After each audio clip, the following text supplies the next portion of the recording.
Hello everyone. I come to you with a very rare monthly wrap-up. I don't do monthly wrap-ups. I tend not to be able to keep that many details in my head.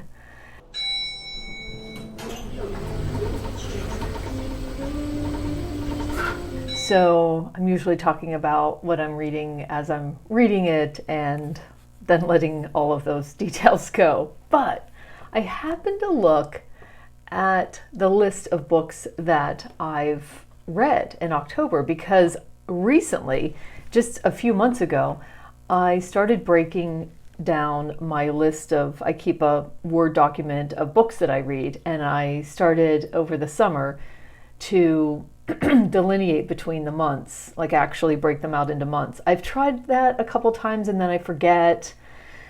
But I've stuck with it for at least since, I don't know, June or July.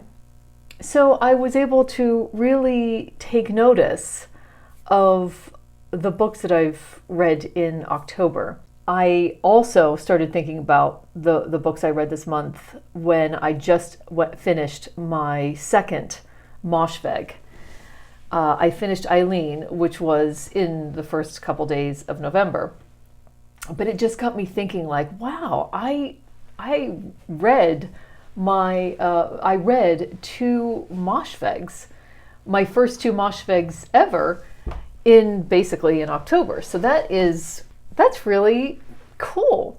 Well, when I looked at where I started the month, the very first book that's there is A Little Life. It feels to me like I read this 2 months ago. I was shocked to see this as the first book in October, but that's how it all started off. And then I noticed a couple themes. There were so many new to me authors and then some returning favorites. And the books that I read that were new to me authors were ones that I really enjoyed. So one of them is Ottessa Moshfesh. The other is the Suzie Hoyt that I just read, Loved and Missed. And many of these are going to be library books that I don't have anymore. Of course, Mary Shelley's Frankenstein was another new to me author.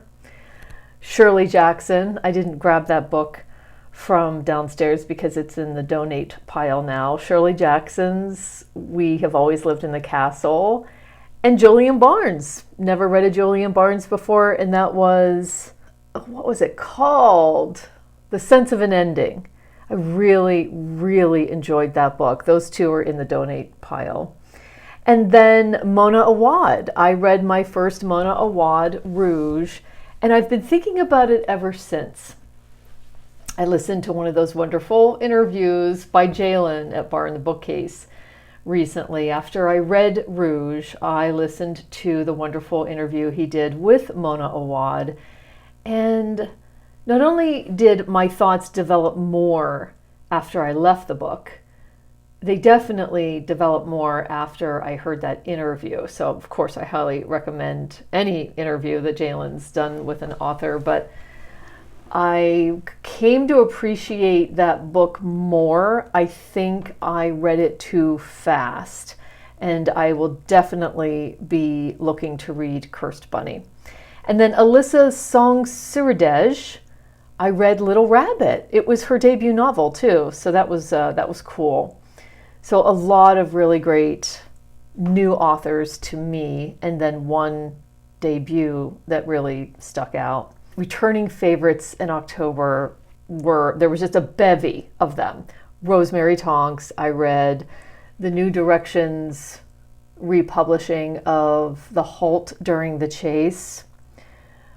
Rachel Cusk, I got to the second of the three in the trilogy, and I am looking to start the last of the three, Kudos, sometime in November. I'm starting to think about when that would be.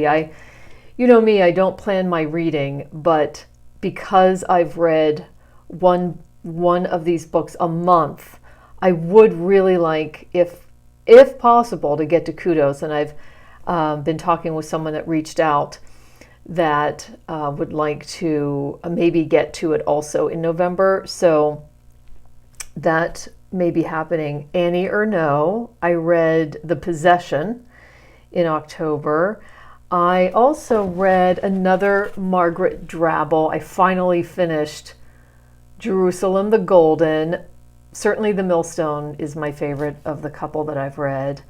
Barbara Pym was a returning favorite, and I just finished, or I read 2 Penelope Mortimers, and I just finished one of them, which I talked about in my last video, which is Daddy's Gone A-Hunting. The Pumpkin Eater, definitely the favorite of those 2.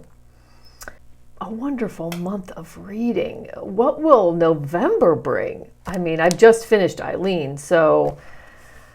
and I just finished Daddy's Gone A-Hunting, which I was reading when I made my last video. I will have lots of thoughts about that one. It just got deeper and more complex as the book went on. So please let me know what were your favorites. Did you discover a new author? New to you author? Did you love a debut novel? And then what were the authors that you returned to that were just like, yep, these are the authors I love. This is why I love them. And I've got another one of their books read that I enjoyed. So please let me know. Join in the conversation. Thanks for joining me, and I hope to see you on the next one.